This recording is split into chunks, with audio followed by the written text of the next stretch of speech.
some good news. There's a giant employee exodus from the Department of Homeland Security, and they say it's a growing concern. The Washington Post reports that it's a dysfunctional work environment with abysmal morale. And they're having a lot of other problems at federal agencies with people just refusing to even show up to work, and their supervisors refuse to reprimand them. And so the next thing starts occurring. It's an epidemic, defecating in the halls and at their workstations. So they're just above the law. They can't get in trouble. So the next phase is acting like a spoiled 2-year-old child. This is the mental illness of government. Thank God they're not trying to, child sacrifice and stuff like other spoiled governments do. Usually people submit to government so much, they just go, all right, bring your kids up. We're going to chop their hearts out. Just every culture in the world either burns, eats, or cuts the hearts out of children. Just every culture, black, white, Mesoamerican natives, you get elite governments in charge, psychos get in charge, and they go, just give me your kids, I'm going to kill them. And we do. We're like, here are our kids, kill them. And we line our kids up now and give them all the vaccines. It's just how we submit. We give our children to the fires of Moloch. The world's supply of Ebola drug has been depleted. Troops are now arriving in the hot zone. Germany asks soldiers to volunteer to fight Ebola. CDC tells airlines to treat all bodily fluids as infectious. Sierra Leone lifts its 3-day lockdown. Food shortages, fear of poison soap. Burial teams trying to bury the Ebola corpses are being attacked.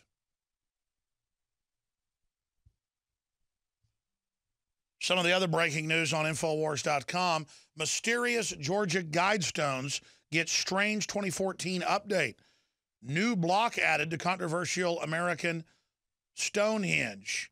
In fact, if we have time, I'm going to air that Paul Watson report that just went up at prisonplanet.com and Infowars.com. And some of the other news, missing Afghan soldiers caught trying to enter Canada. They already caught one group in Buffalo. Now, the 3 Afghan National Army officers who disappeared this weekend during a training exercise off Cape Cod have been found trying to cross the border into Canada near Niagara Falls, sources said Monday. Who knows if any of that is true. Now, I wanted to get to this story especially. That is one of the top stories in the featured news area of Infowars.com, because the behavior of this so-called police officer is something that I've seen in police around the country, especially in and around Chicago and in some of the eastern areas. It tends to be the worst, where if you videotape police from 200 yards away, they flip out, run over, assault you, take you to jail. Or bare minimum scream at you and try to charge you with eavesdropping or wiretapping when clearly that's not what the statute says. You're in public. There's no perception of privacy. That's how they videotape us and the rest of it. It's just pure out-of-control intimidation. Well, we're the good guys, so we're allowed to dominate you. No, this is how people act in North Korea. And it really is how they act in North Korea. In North Korea, you're allowed to videotape and take photos in public unless they say it's an area they don't like, and then you get 6 months hard labor. If you're a tourist, you're a North Korean, you might get executed. But here's the headline, AP, snipers, guards, fence is not enough. Secret Service moles security checkpoints outside White House on the roads leading to it. The U.S. Secret Service is having preliminary discussions about setting up security screening checkpoints near public areas around the White House. We're talking miles away, folks. I have been 500 yards away with a video camera and had the Secret Service come over and say, stop filming the White House. And then I thought they were picking on me. They then went over and harassed a family with little kids with cameras. I mean, this is just total bull. As if they don't have Google Maps or Google Street, or as if terrorists don't know where it's at. I mean, just give me a break. The official, not a public servant, the official said the measures have been discussed by the agency previously, but the talks have taken on added urgency following an incident Friday in which a man carrying a knife jumped over a gate around the White House and made it into a building entrance. The official insisted on anonymity, and then it goes on to talk about what they want to do. Well, we have 100 miles into the country what the feds call a Constitution-free zone since 9/11. that has nothing to do with 9/11, and they let the illegals drive right through it. But if you drive through in your RV or whatever, they're going to try to search it. Are you a U.S. citizen? Yeah, I'm a U.S. citizen. Pull right over there. And I pull over and just get out, and I go, hey, I know you guys aren't allowed to do your job, but it's not your purview to be trying to look for drugs. And they're like, yes, it is. Well, I don't ship in what the big banks do. And so I'm very upset. You need to let me go. They're like, yeah, get out of here, Alex. Or, hey, we don't like doing it either. I mean, people have seen those videos. But the illustration here is this is discriminatory. You can't have open borders and then 100 miles into the country search people. You can't have open borders and then pull up to an illegal, unconstitutional checkpoint. I mean, these are unconstitutional for a reason. Nazi Germany had them. Soviet Russia had them. I don't want to go to Mexico ever again. Even though I love areas of southern Mexico and Yucatan and other and the pyramids. It's very interesting because the checkpoints are so scary. And the police and military act so corrupt and like strutting around, enjoying the suppression of the peons, the poor people of Mexico. They call them peons or peasants. And I'm not acting like a peasant. I don't want to be a slave.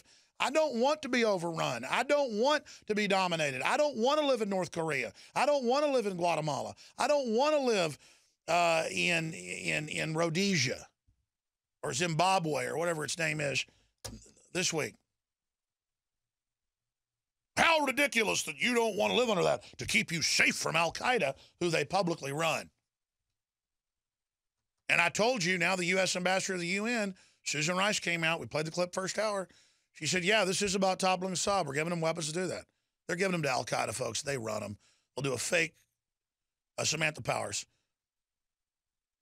Teleprompter free, folks. I get names scrambled. Why did I say Susan Powers? Susan. Yeah, they're both State Department. I know. I get them all conflated. They're all a bunch of wild-eyed looking women. I know that. Now, all of this is going on, and then you see this video, and I want to reach out to the police, but they've been federalized, and they've been trained. Every single American, especially some of these state police groups, is a cadet coming up to get issued their uniform at boot camp. And I'm sorry. The government is illegitimate. It's out of control. It's a joke. It's a fraud. And it's not doing all this to protect us. And you are being told to act like this to create a culture of oppression so the people are scared of the police so that it can be an us against them mentality. And I'm not going to put up with it anymore. I'm tired of it. Illinois cop loses it as a driver attempts to exercise rights at unconstitutional checkpoint. Whacked out officer rips open car door and yells like drill sergeant. An enraged police officer in Illinois was caught on camera during an exchange Friday with a driver who attempted to exercise his constitutional rights at a random police checkpoint, making it compelling yet disturbing viewing. Ryan Scott set a camera on his car to record as he was ushered into the checkpoint. Believing that his rights were about to be trampled on, the resulting footage shows what happened when Scott asked police whether he was being detained or not. Scott writes, I was just stopped at an unconstitutional checkpoint in DeKalb, Illinois. This was Illinois State Police conducting the unconstitutional searches. You won't believe what just went down. The action begins at 3 minutes, 30 seconds in, and that's where we take you into the video. Here it is. Am I being detained then? You're not free to leave. You know what? You are. Whoa. That was attacking. Get out now. Get out now. Driving's a privilege, not a right. I'm telling you to get out right now. This is not unconstitutional. I already explained it to you. Driving's a privilege and not a right. Slams his car door. Thank you. And again, the argument is they're trying to stop criminals. I bet you $1 million, literally, because I know that they let illegals drive through there with no IDs, nothing. Just like we told you for years, we saw illegals flying with no ID. And now it's confirmed on video, mainstream news. That's discriminatory. We are seen as milk cows, and we've got to be kept in line. The big banks openly ship in the narcotics and launder the money.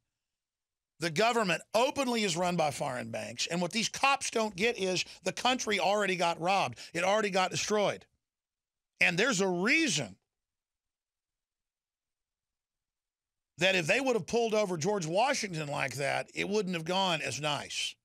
And they would call him a terrorist, I guess, because he knew that a free person didn't come up to a checkpoint and have to show a bunch of papers, because that's what authoritarian countries were like. In England, they couldn't demand that of the people in 1776, but they were doing it here in the colonies, having checkpoints and demanding to see paper. I shot a video when I went to the citywide garage sale about 3 weeks ago, and it's actually on my iPhone. I need to give it to the guys and put it on the nightly news. And as soon as I saw it, the guy was from Louisiana, and he had a lot of black folk art that he collected. And it was the hand-carved dolls. Some of it was pre-Civil War, most of it after Civil War. And it was the little metal, circular, silver or pewter chits that would say the name and who owned the slave. And that was only on display. He wouldn't sell me that, but I knew immediately. I said, that's a slave ID. And he said, yeah. Most people don't know that. And I said, no, I've read about these in books. I said, can I buy that? And he goes, no, that's just for display. I just, you know, I bought it from a little community black history museum at a community center that was closing about 20 years ago. And he just said, I just can't part with that and a few of these other things. And it turned out his son came over. He was a listener. I don't know why I digress off into that. But, hey, listen, wear your ID around your neck, because they'd have a little cord and a little metal thing, and they'd come up to black people and say, where you been? Where are you going? Where do you live? And even if you weren't a slave, after slavery, you still had to have those little metal chits to say what plantation you worked on or where you were a sharecropper. And I'll go further. In many areas of the South, if you were a sharecropper, you would get basically beat up or arrested if you didn't carry one of the chits as well. And so we need to do a report on that. We need to get one of the reporters. Probably be fitting to get, Jakari to look into it, because obviously even more interest for him with such a tragic thing happening to his people. But all of us are the same people going under the same system. And I meant to do a report on that. I just took some photos and shot some quick video. And maybe Jakari can go do some research on it, go to some of these museums and connect it to how we're all becoming slaves here. And it's very offensive that cop just explosively rips that door open, explosively sticks that flashlight right in the guy's face, clearly with body language saying, I will club your head in.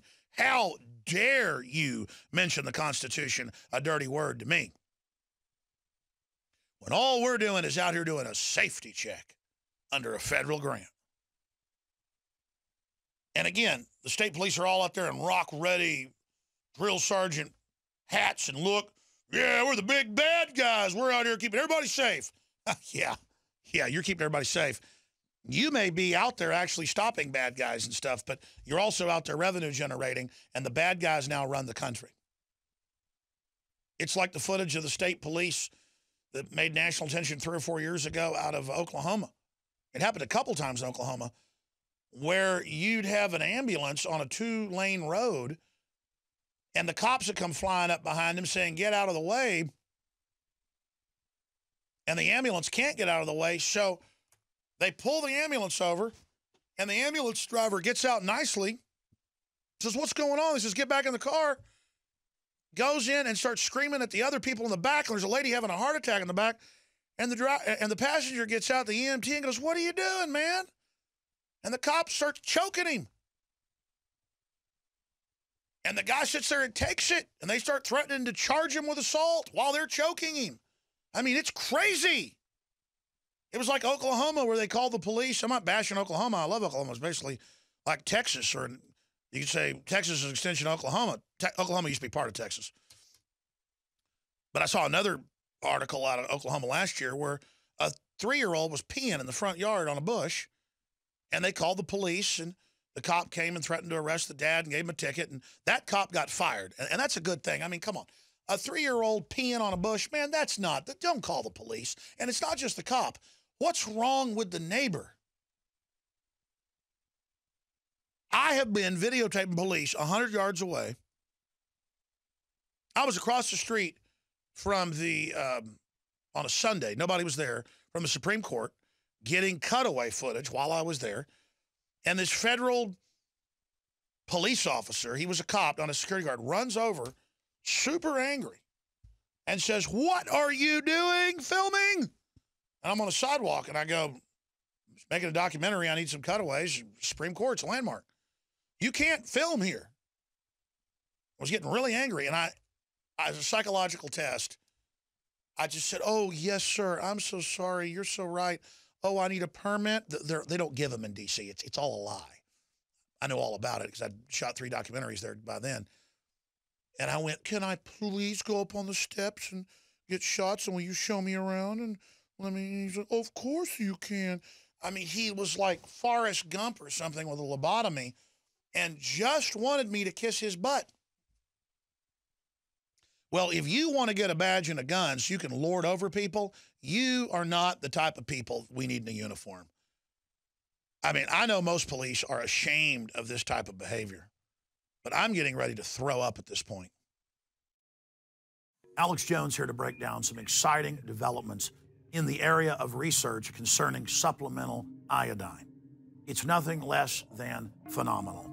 I began to get into iodine a few years ago because it was helping me and my family so much get healthy and detoxify. And I used some of the mainline iodine supplements and they upset my stomach and I had some issues with it.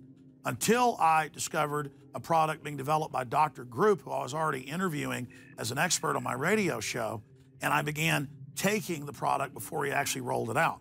You now know it as Survival Shield True Nascent Iodine that your body can really absorb. Then, about a year ago, he said, "Listen, if you think this is powerful, I'm going to come out with rare earth, deep earth crystals that are incredibly powerful that no one else has as a source for their iodine from between 7,000 and 12,000 feet, literally drilled out of the ground. You put it on a hot plate and it turns into the pure gas. No one else has 99.99% pure iodine. And the results that I personally have had have been life-changing. I was over 270 pounds. And with the iodine, exercise, and better diet, I have lost now more than 50 pounds total, and I'm continuing to lose the weight. I have more energy, my libido, all this crap came out of my skin. I believe our research is conclusive. This is the best iodine out there. And I know this for a fact. Nobody else has got iodine based on these pure crystals, ladies and gentlemen. This is innovating. This is trailblazing. And the best part is it helps fund Infowars.com, the radio show, the TV show, the whole media operation promoting true libertarian ideas. For a limited time, experience the ancient power of Survival Shield X2. Take advantage of this unprecedented 30% off Super Detox special at InfoWarsLife.com.